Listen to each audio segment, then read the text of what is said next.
এই খেলার মেম্বাররা সবাই এই জায়গায় আসো, যে যেটা পারো ওটা নিয়ে নাও।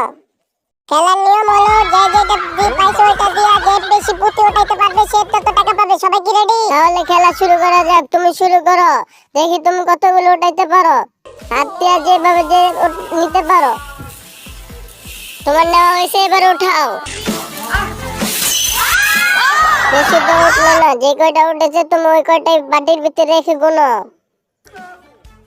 তোমার কয়টা হয়েছে? 5টা, 6টা, 102, 103, 124, মোট 124টা। নাও তোমার 124 টাকা। ওর পরে কে আছে সে আসো। তুমি তো অনেকগুলো নিতে পারবে। হ্যাঁ, আমি অনেকগুলো নিব। দেখেন, খালি ভরতাছি, খালি ভরতাছি। এবার গুনবো বাটি দেখে। কতগুলো উঠছে আমার? 1 2 3 4 5 6 7 617 618 619 620 620 এরপর কে আছে সে আসো। তুমি এত বড় মাথা নিয়ে এসেছো কেন?